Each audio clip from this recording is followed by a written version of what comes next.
Hello everybody, this is Donilda Talks and I'm Donilda. I'm the co-founder of Impresa, which is a platform that helps Italian entrepreneurs do business in Albania. I'm founder of StartX, which is a marketing platform that helps foreign entrepreneurs delocalize their businesses here in the capital, in Tirana. I was graduated in Cranfield University. I have a Master of Science degree in Management and Entrepreneurship. This is the show we've been waiting for. We invite foreign entrepreneurs that are investing their time, knowledge and money in Albania. This is my first episode, so I'm really excited about it. My first guest on the show is Samantha. She's going to introduce herself. Hi Donilda, thank you so much for having me on your show. I'm really excited.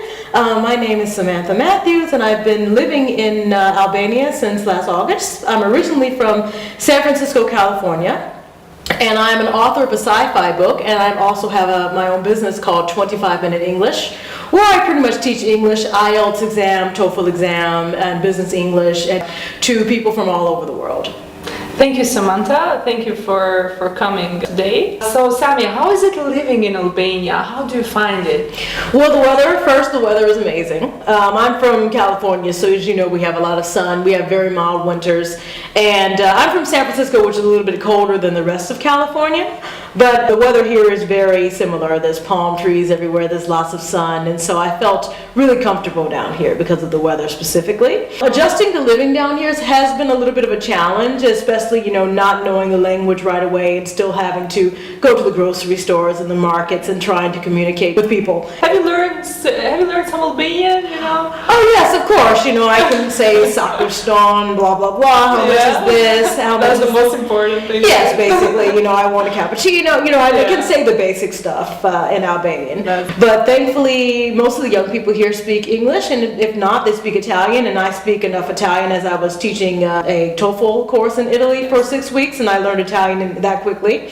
And so if I haven't been able to speak English here, if I can't speak English with people, I can speak Italian, and chances are 9 times out of 10, they're going to understand. That's really nice. How is it the expat community? What do you think of the community in general? Have you met some of the community members, and how is it?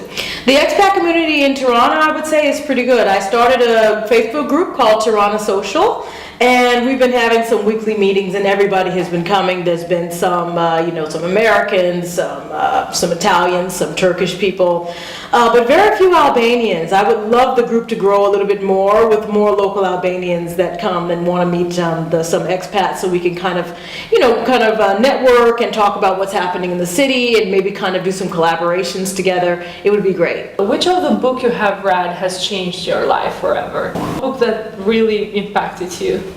Probably one of the books that's impacted me the most was Emily Bronte's Wuthering Heights. I was forced to read that back in my university days. I had a teacher that really liked Victorian style literature, and that was probably turned into one of my favorite books. I'm an author myself, and I write science fiction, and I've actually been able to use Wuthering Heights, the angst, and in that book to help me with my own writing and stuff. What is your life motto? My life motto is travel often and travel freely. I've been to over 50 countries, and it really has changed my life. There's a lot of Americans that have never been out of the country, and some of them don't even have passports. So a lot of times in different countries they have kind of perceptions that are not true, maybe some negative stereotypes. Before I started traveling regularly, I might have had those too, but after I've been teaching in many countries and traveling to many countries, it really has opened my eyes about different cultures and different people and different languages and everything. So definitely travel often and travel freely if you have the opportunity. That's a really nice motto. If you would really need a professional to help you start up, what kind of professional would it be? Will it be an IT guy, basically helping you with your online structure, or will it be a professional services kind of company formation office? Well, definitely here in Albania, probably the two areas I would use the most help in would be, one, marketing. I would need to learn how to market to the Albanian people. And second would be someone who can help me through all the bureaucracy of the filing the business here and the paperwork and stuff. Everything has to be filed in Albanian, so it's necessary for me to have a local to help me with all of this red tape. everything. So what do you think about the professional market here in Albania? Is it imperative to be only followed by professionals and only companies that are credible? Yes, definitely when coming, for sure. It's definitely good to get together with a professional local population, for sure. And I definitely would prefer a professional company that's reputable, has worked with startups, especially startups involving expats before. So that would be the best way, I think, if you want to start up in Albania, definitely hook up with some of these reputable companies. They can help you, they'll give you language support, they'll give you technical support, they'll give you bureaucratic support and everything. What is the mission of your business? Well, the mission of my business, 25 Minute English, is to provide high-quality, low-cost English lessons to the world, basically. A lot of professionals, they don't have time to study English at a school, or maybe the schools are too expensive, or maybe they just don't like the traditional classroom. Most of my classes I offer online from the comfort of your own home or office, and I also offer them at a reduced rate from a school. There's really you don't have to book with me for like a month or 2 months or a whole semester. You can take the classes as you go, and it's a lot easier for people to take it from me because they can find time. I work my teaching schedule around their schedule, so. How did you find your passion, and when was the time you found out that this passion could be monetized? Well, I have two major passions, a passion for writing and also a passion for teaching. Probably I discovered my passion when I was a little girl. Like, instead of Barbie dolls and stuff, my father put a journal in my crib. So I had a little book made out of scrap paper called Sam's First Journal. And I grew up writing, and I actually wrote my first novel at the age of 9. Of course, I published it just last year, 27 years later, because there's a slight difference in the mentality of a 9-year-old and someone who's in her 30s. But definitely, I think my father started my passion for writing, for giving me that journal. And as I grew up as well, I was an English language major, and I would always write papers, and my papers would do very well with my professors, and I started tutoring. Well, that brings me to my love of teaching. My mother's a teacher, my grandmother was a teacher, my father's a teacher, and my sister a teacher. So a full family of teachers. Yes, we come from a long line of teachers. And so after I studied in university, I started tutoring my fellow students in English composition. And a lot of them needed a lot of help in that, and I found out that I really, really enjoyed doing that. So I decided to, after I finished university, I decided to get my TESOL certificate so I could teach English, be certified to teach English to speakers of other languages. And my passion really grew when I got a job doing that in other countries. Like I've been teaching in Italy, Poland, Turkey, Croatia, and now here in Albania. So I can combine my love of teaching and my love of travel and living in a different country all in one. So they kind of go together. Where do you see yourself in 5 years' time? Hopefully running a successful company, or either working for a company where my talents and skills can be used to really help another good company flourish. I've been teaching for now 14 years, and I love doing it, but at the same time I'm kind of trying to transition out. Now I am the owner of an English school, though it's online, I still own it. So I kind of want to transition out of teaching myself, and I want to get into more company creation, company formation, and maintenance. So in 5 years, I hope to have my own flourishing company. To transition from being the teacher to being an owner, to being maybe curriculum coordinator, to being just managing my company, basically. So you want to switch your business model in a certain sense, and from working in the business, you want to work on the business, right? Exactly. Yes, it's time to move on to managing and maintaining and running a business. How did you start your business? Was it testing out your idea with some early adopters? So basically some students that needed to do the TOEFL test or the IELTS test? Or was it like more of a word of mouth for you? Well, I started my business, I've had the concept in my mind for a while. I had online students, a lot from Asia, some from Europe. Some of them started with me in person. And then when I moved to another country, they still wanted to study with me. So I transitioned them into complete online business. And when I went back home to San Francisco over the winter, I took 3 business courses. I took marketing for small business, small business marketing and sales, small business creation, and one or two other classes in small business as well. And most of the people in that class, they were not native speakers of English. They were some from Mexico, some of them from Brazil, China, Japan, Asia. And so my business plan was to start an English school. So I literally handed out paper surveys to everyone, asking them in class, asking them, what their strengths and weaknesses are in English. If they were to learn English, how would they like to do it? Would they be open to online classes? Yeah, I collected the survey and, kind of composited the results. And most of the results from the survey say that they would like some kind of a remote way that they could practice English with a native speaker online. So that's where I got the idea and the concept mainly. And I started it from there pretty much. We launched my 25minuteenglish.net launched in February. Yeah, well, in the Albanian market, I'd really suggest to start scaling from some students that are really interested in the services you provide to the online platform, even if it's a bit, let's say, difficult to switch from face-to-face or from one-on-one courses to online, because in Albania there's this kind of culture where the online hasn't really penetrated the market yet. So it might be a good idea, or my suggestion is to test it through physical courses. At the beginning, in my business, I really prefer the lean startup methodology, so where you build and test and then learn from the mistakes or learn from the failures, let's say, and then you work on them to do better. This has worked for us in this market, so I think it should really work for any sector in general. Yeah, it's kind of a new concept in many countries, the idea of online learning. But a lot of people I know in Western Europe, they're taking to it a little bit more because everybody's so busy. They have 9-to-5 jobs, and some of them have families, especially the businessmen that I teach. They love having it either, because sometimes they just meet with me in 25 minutes in their office. They can find 25 minutes during their lunch break to study, to practice their English. And students, sometimes they have 25 minutes after school in the evenings to study. So I can understand that in the concept here, it's more like in person, maybe at a coffee shop or something like that. But I don't think it'll be that long until online education starts to take off here. It just might take a little bit of time. Yeah, I think in some years the online education will take over. So I'm sure it will be something in the future. And we Albanians have this word of mouth, basically, that we developed in years.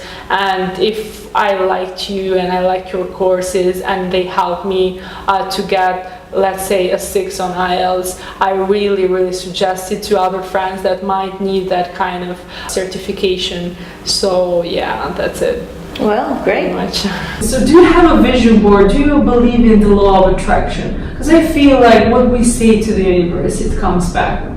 Yeah, I do agree with that. I do have a vision board. When I was starting out my business, I had like a little bulletin board in my home with the word 100 on there. So during the first year, I want to get to at least 100 students. And so that's what I was working for the whole time. I'm on track now, I need to pick it up a little bit, but I'm still on track this year for getting 100 students. So it really does help you visualize your goals, because sometimes when you're grinding every day, you're working so hard.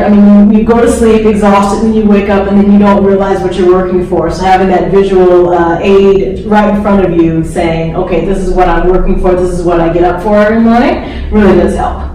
Well, it's really interesting. I really love vision boards, to be honest. I have like a whiteboard in my house.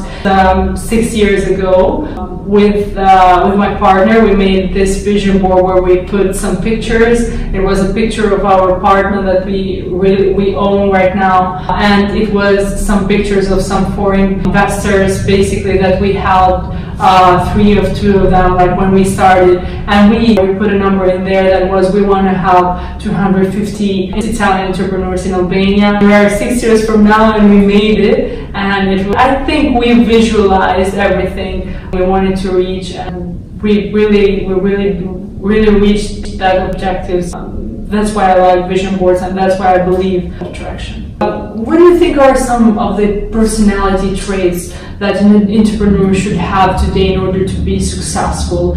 Well, definitely tenacity to reach your goals, for sure. That's one of the most important things. You know, you stop at nothing. Like, I know that some of the greatest entrepreneurs of our day, like, you know, Jobs and Bill Gates and all of them, they didn't get very much sleep. Like, they were working on their business in the early stages, you know, 18, 19, sometimes 20 hours a day. But they had a tenacity to want to reach their goals, so that's very important. Also, you know, trustworthiness, you know, the ability to play fair with others, reliability, those are very important. People who want to work with you if you're reliable and you're trustworthy. What is the first trait you see in a person you'd want to employ? Definitely the type of work ethic they have, that's very important to me, whether they're a hard worker, whether they're reliable or not. Reliability and dependability are probably the two most important for me. They say those who show up go up. Basically people who are honest, you know, when they mess up, they don't make excuses, you know, they own up to their mistakes and learn from them and grow. And definitely ethics and honesty are definitely two traits in people that I would want to employ. Do you think constant learning, so basically reading, is crucial to an entrepreneur's life? Definitely, you can never stop learning. I mean, even some of the best entrepreneurs, they read a lot. They read, I don't know, I think some of them have said that they've read 50 books a year at least. And, you know, most of us, if we can get through 4 or 5 books a year, we'd be lucky. But definitely you can never stop learning, for sure, because everything's changing, especially when it comes to things that are happening online, you know, the internet. Things are changing so fast, technology's changing. Especially with me, I work with students, and the young people today, everything, you know, in their lives is based around technology, social media. So I'm a little bit older. I'm a millennial, but I'm like on the cusp of like the oldest millennials. And we grew up, we didn't grow up with the internet, but I got on it when I was a teenager the first time. But ever since then, I've been trying to learn about some of the new things, new trends that are coming out online that the young people are doing, to find better ways to market to younger teens so they can see like the kind of English lessons I teach, and you know how it can best benefit them. So you have to put the cookies down on the bottom shelf, as my grandmother would say, to make sure that you are marketing and making yourself accessible to every single generation. So you'll be able to reach and connect with the generations, especially the generations that you're trying to market to. How important is the English language today in the world and in Albania specifically? Oh, well, of course, in the world it's very important. There's a lot of students that they take the Erasmus semester, they go to another country, and you know, a lot of them go to, you know, all the European countries, like even the smaller ones, and a lot of them don't have courses. It's hard for people. I have one Albanian student that I met. He was actually going to, I think it was Slovakia, either Slovenia or Slovakia, I'm not sure, to take an Erasmus course there. And he had to take his IELTS exam. Because of course he doesn't understand any Slovakian. I don't think there's many opportunities here for him to take Slovakian, and of course all the courses are in English.